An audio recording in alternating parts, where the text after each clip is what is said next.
I'd like to address quickly here what is called the pretended neutrality fallacy and the fallacy of reification. My friend Neil, who seems like a gentleman, now that we've corresponded a little bit more, he shared some of his story with me. I believe he's my brother in Christ, and I want to try to address some of the issues here. There's a real problem, and I see this in Neil. I've seen it in many other people over the years that I've tried to help come to a biblical worldview and to abandon the secularist worldview. That problem is the pretended neutrality fallacy. The pretended neutrality fallacy. Jesus said that he who is not for me is against me. He who is not for me is against me. And there is no neutrality with God. Another fallacy that often happens that Neil committed numerous times in our correspondence is the fallacy of reification. He reified science. Anytime you hear someone says, well, science says that the Earth's billions of years old, that's the fallacy of reification. Science can't say anything because science is not a personal being. Okay, science is a method of studying the universe. Science doesn't say anything. What he would have to say, not, well, science tells us this, as if science is just this neutral thing out there that people do and you just got to follow the facts wherever they go. That is not the case at all. Okay? You would have to say, some scientists say the universe is billions of years old, or that the Earth's 4.5 billion years old, and so on and so forth. But science doesn't say anything because science is not a person. Scientists say certain things. And why do they say certain things and not other things? Why is it that two scientists can look at the exact same thing, and come to completely different conclusions? It is based wholly and completely upon what their starting points are. That determines the way they interpret everything. And so I want to say this. Your worldview determines what you take to be a fact. It determines what you take to be plausible explanations of facts. It determines what you take to be in need of an explanation. Your worldview determines what you take to be problematic about a situation. I'd like to give you two examples of how scientists who are atheists are not scientific at all. And they're not doing science at all. Two examples. Number one is the theory of the Oort cloud. Jan Oort was his name. You see, comets pose a major problem. The fact that they exist is a major problem for an old universe, because comets have very short lifespans. They go around the sun a few times and then they burn out. They are losing their mass very rapidly as they fly through space. And so if everything's billions of years old, there should not be comets. There should not be comets anywhere in the universe that we can see. We should not be able to see Hale-Bopp, and we should not be able to see Halley's Comet and all the other ones that we know about. So the atheist regiments his thinking based upon his worldview. And so now we have an entire theory called the Oort cloud. What is an Oort cloud? It is an undetectable rim of potential comets that exists outside of our solar system.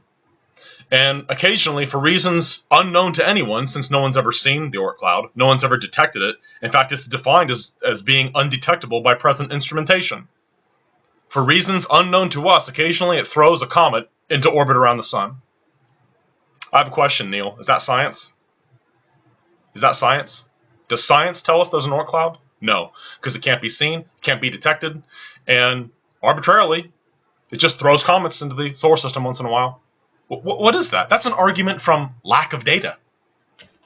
That's called doing philosophy and calling it science. That's not science at all.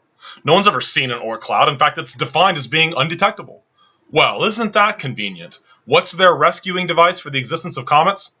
Well, since everything has to be old, everything must be billions of years old, and we will not even allow the possibility that anything other than that is true.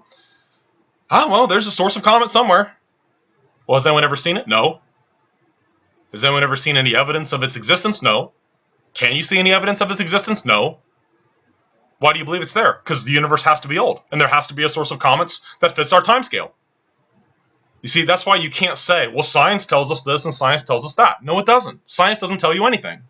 Scientists tell you things based on how they interpret the facts. And how do they interpret the facts? To fit their worldview. The Oort cloud is a perfect example of that very thing. Well, given our presuppositions about an old universe, the existence of comets doesn't make sense. So we will literally make up out of thin air, on the basis of nothing anyone's ever seen, the Oort cloud. So don't tell me science tells us this and science tells us that. Science doesn't say anything. Science is not a person. Okay? The other theory that is one of my favorites is Stephen Jay Gould's theory of punctuated equilibrium. I remember hearing about this when I was younger and thinking, are you serious? Okay, Stephen Jay Gould, okay, world-renowned paleontologist, recognizes that the fossils that we have are no friend of the idea of evolution, because when you see animals and when you see their bodies, you do not see transitions. You don't see anything on its way to becoming something else. You see a lot of things that are extinct, but when you see a horse, it's already a horse. When you see birds, they're already birds. You know, Archaeopteryx and Tiktaalik. Oh, wait, Tiktaalik, that doesn't work because it was found in rocks that are dated a lot older than it's supposed to be, so that doesn't really work either. Archaeopteryx, well, it turns out it's a bird. People have been desperate to find transitions. There are none. Stephen Jay Gould recognized, look, fossils are no friend of the theory of gradual micromutational neo-Darwinian evolution. The fossils do not support this. So what did he come up with? Punctuated equilibrium. Let me explain the theory.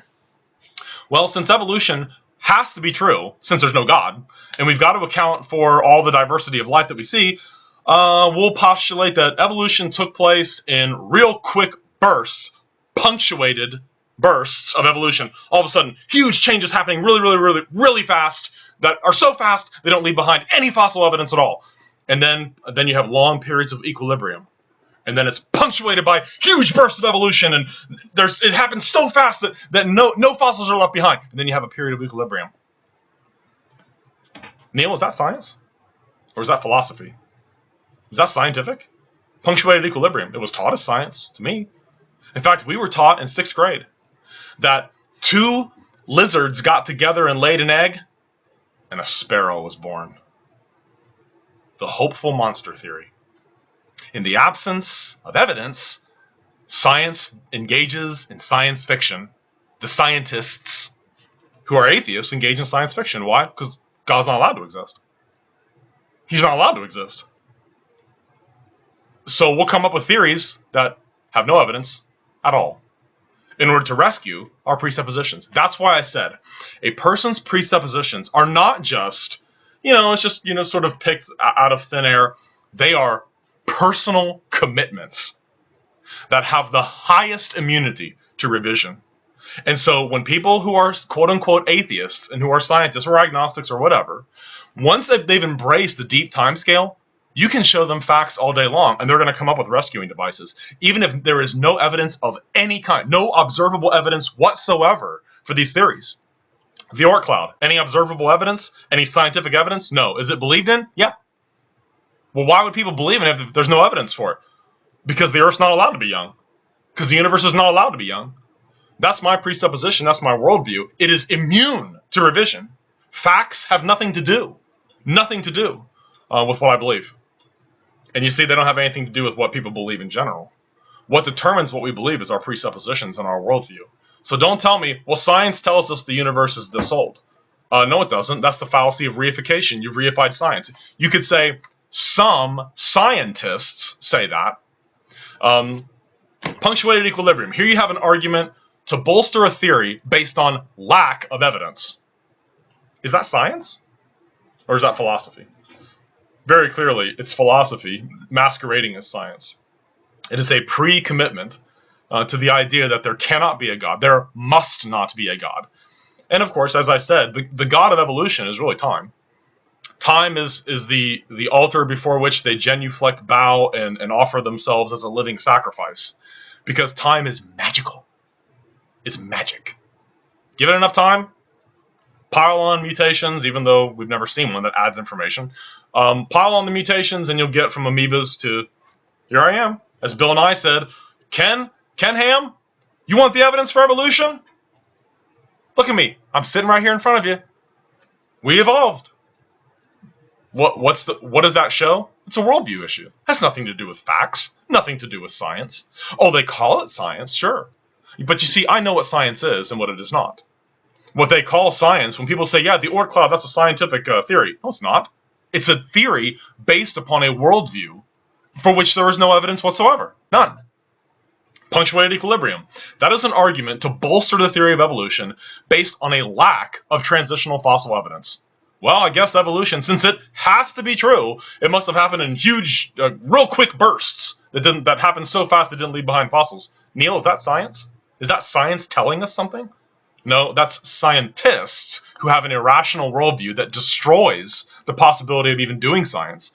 And I've noticed, Neil, you've avoided the philosophical questions that Bertrand Russell brought up. I sent you a link to the video where Russell admits we have no basis to believe in the uniformity of nature, no basis to believe in the validity of inductive reasoning, no basis to believe that the future will be like the past.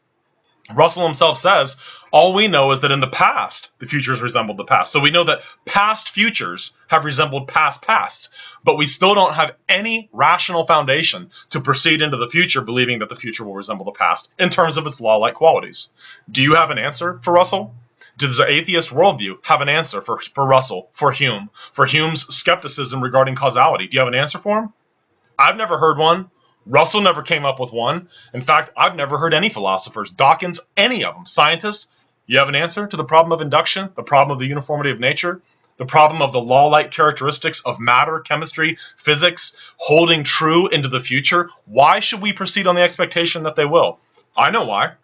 Because God created the world and governs it by his providence, and he gave man the task to subdue it. We wouldn't be able to do it if the universe was not uniform. Also, in Genesis chapter 8, he made a promise to Noah that seed time and harvest, summer and winter, would continue until the end of the world. I know the future will resemble the past because God told me it will. If you reject the Bible, you have no reason to do science. And yet, for some reason, atheists just keep right on doing science, even though their worldview, if true, would render science impossible. And so what do they show? In their heart of hearts, they're not atheists. Here's what I would expect. If the Bible's true, which it is, I would expect to see lots and lots and lots and lots of people screaming through gnashed teeth, there is no God, and yet they live as if there is one. They expect you to know about moral absolutes. They expect you not to shoot them and take their things. They expect you to believe in the validity of inductive reasoning and the validity of scientific observations, the validity of rational discourse, the validity of laws of logic, the validity of the law-like characteristics of nature, even though their atheistic worldview destroys the very foundation of all of those things. See, when I read Russell's book, Problems in Philosophy, many years ago, I just kept writing in the margin, incredible admission. Incredible admission. And I posted that video. Bertrand Russell, taking atheism like a man. Because he does. He gives away the store. He admits we don't have any reason to do science. We're just going to keep doing it, though. But philosophically speaking, we have no rational foundation for it at all. And so the only response I've ever gotten from the other side is, oh, so you think God did it? God created the world and upholds it by his governing providence. That's what gives form and structure to our existence. That's what makes our experience intelligible. And so, Neil, I want to encourage you to get a hold of the Westminster Shorter Catechism and memorize it. This idea that man is just neutral, that these scientists, they're just following the facts wherever they lead. I had a friend who was, a chemist, never really had thought much about worldview types of issues. And he said, look, the scientists are just saying that the old ages is a plausible explanation of the facts. And I pointed out to this very bright fellow, I said, don't you see that what a person lists in the list of plausible explanations is going to be dramatically limited by their worldview? Don't you see that? Let me give you another example.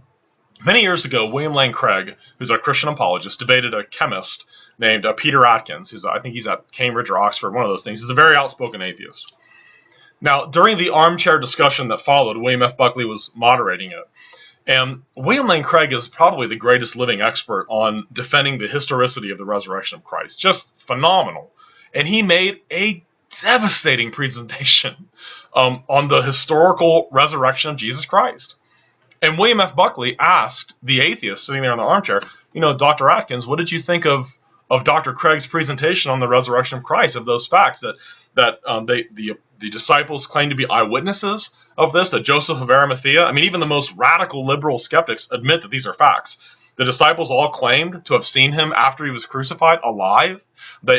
He was buried in Joseph of Arimathea's tomb. How do you account for these historical facts? They went out and preached and died for this. How do you account for this? And Atkins said, here are my possible explanations. 1, the disciples were liars. 2, they were hallucinating. Did you notice what's missing from the list of possible explanations? That he actually rose from the dead. Well, why is that even listed in the... doesn't even show up as an option. Because his worldview doesn't allow it. And Craig pointed that out immediately. He said, notice what's missing from the realm of plausible explanations here.